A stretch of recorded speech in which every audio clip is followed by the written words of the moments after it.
Jesper Modin sets it alight for Sweden. Pajinski on the left for Russia. In the red, Peder Northug. And out of the climb, and if anything, Mike, the fog is descending even more. It's quite a mage that comes in to hand over. Northug surely is going to attack there, attack, and look at that, and that's Alex Harvey's confidence for you. That is go.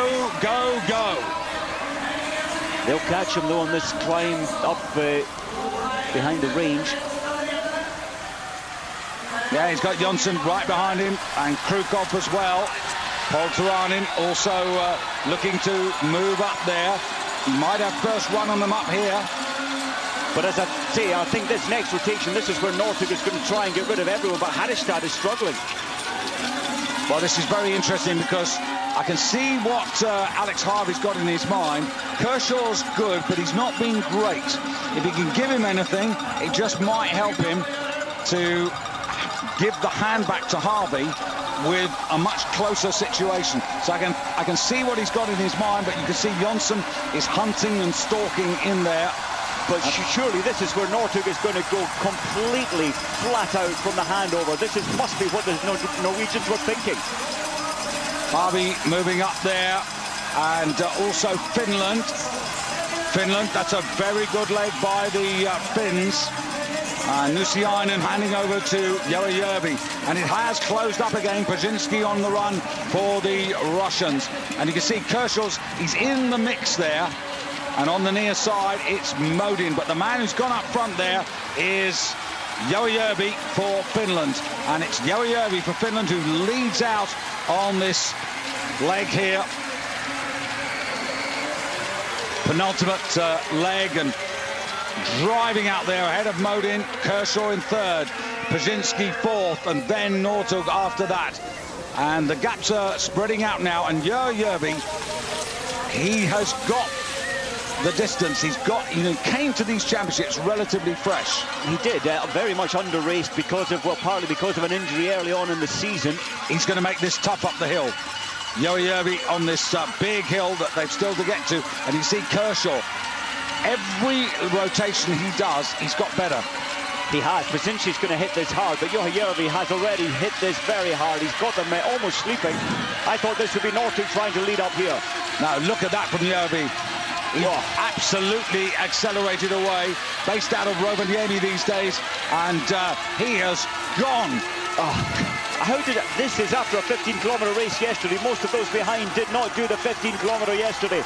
And Kershaw in second place, Northug up into third, Pajinski into fourth, and well, the Canadians made a big move on the previous lap, and now it's the Finns from the Canadians, from the Russians, from the Norwegians. And when you make a break like this, Mike, you actually have to make it decisive, because you can't do this twice in a race. You cannot, but look how decisive it's been. It's about, 3 seconds back to Norway. Northug skating round the corner. Double pole power now from Northug. Yeah, he's got past the Russians, but there's a good 20 metres between Northug and the Canadian Devon Kershaw in second place. They both look under their armpits there, and now up the hill, and Kershaw trying to close in on the Finn. Järvi's got to hit it hard again. Beautiful technique. Look how level his hips are. Järvi just leg power up this climb. Where's Northug? Third. Yeah, the upper body it's so good from Järvi for Finland. And you can see the French being taken off their feet there. And it's Järvi. He's going to swing right-handed and disappear into the fog. And he really has disappeared into the fog. This has been he's caught them all by surprise. Brilliant run from Järvi, and he has given Nusiainen a big chance to run for gold. Now, Nusiainen has got to hit this hard. He has to. The momentum we have here for Finland, they have to keep this going, but there's only about a second and a half back to Norway. In fact, it's 3. Yeah, so Ville Nusiainen goes out first, then going out second there, it's the Norwegians, Ola Vigga Hadestad. Alex Harvey just behind Hadestad, and Krukov just behind Alex Harvey. And right behind the Russians are the Germans, Tim Schanke. And Swedes, well, Jonsson one heck of a lot of work to do. Yeah, that really hurt the big Jesper Modin. He could not stay with the pace of Juha Järvi. 14 seconds, it's too much for Jönsson. Yeah, he took Modin apart up that last hill. It was some turn of pace. Nusiainen, this is a big moment, and he will remember this forever if he can stay on his feet. Then he's going to hit this hill so hard, like he's never hit this hill before. Hadestad for Norway, Canada in bronze at the moment. And what a race. You can't yet say that this is Finland's goal, but he's got a useful advantage. They're just beginning to claw into him. Hadestad going after him. Alex Harvey running with him. Then you've got Nikita Krukov. Then you've got Tim Schanke. And then the Frenchman, Cyril Miranda, is just behind there. And there goes Hadestad trying to close. Alex Harvey just staying with it there. Maybe Nusiainen just reeled back in a couple of meters or so. But it's still a good advantage, standing tall. Just breathing heavily as he goes over the top.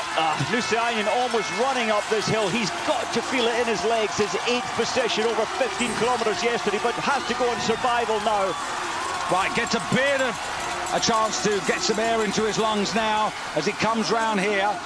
And then, is he going to hit it again down the back straight? He has to, but he's got the big Norwegian in red breathing. I think Alex Harvey's going to be the one who's going to hit off this left-hander.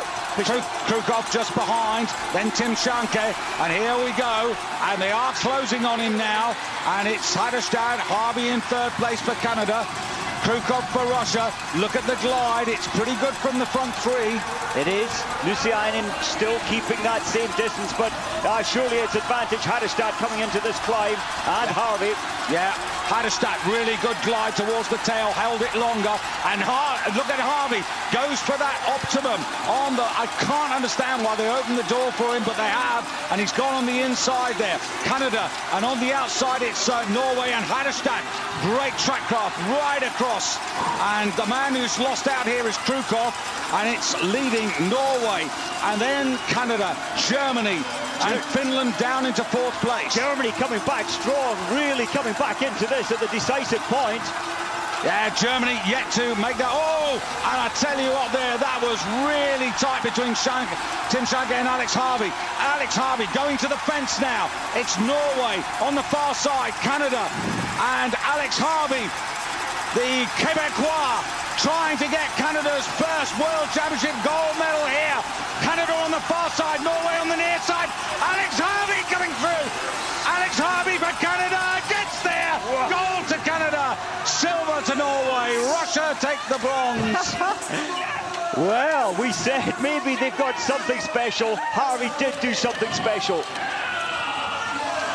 Well, 1988, Pierre Harvey in this stadium won the 50-kilometer race, and his son has just won the title here at Holmenkollen in the classic team sprint.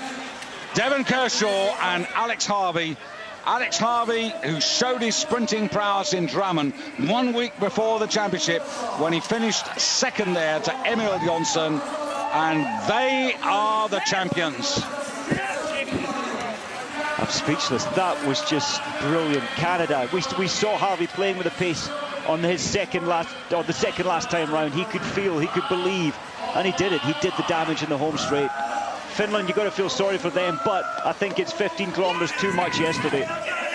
You do suffer the next day after a 15-kilometer. Well, what a performance by the Canadians, and it really does give a different dimension to cross-country skiing. You know, for so much of the time, it's the Scandinavian nations, maybe occasionally Germany. You have some involvement, of course, the Italians. But, you know, in terms of global popularity, success, and coming on after the Olympic Games, this just shows you that Canada continue to move forward. Canada have landed, and the money, the enthusiasm from last year, it didn't quite work out. They came 4th. They've carried it at the biggest time of asking this year. They are so happy. They're standing. The rest are still sprawled out on the snow. Well, you remember in the early days, it was the women for Canada, the likes of Becky Scott and Sarah Renner, who were world medalists. Becky Scott, Olympic medalist as well, Olympic champion, and now the men's division. And have a look at this. He doesn't win it narrowly. He wins it almost by 3/4 of a ski length. I'll tell you what will be in every paper tonight, tomorrow, David, is why did Northug not go last? Well, we'll wait to see the answer. There'll be plenty of people. They must have had their reasons, but again, you know, we were surprised. Hadestad didn't really hit it hard. He just was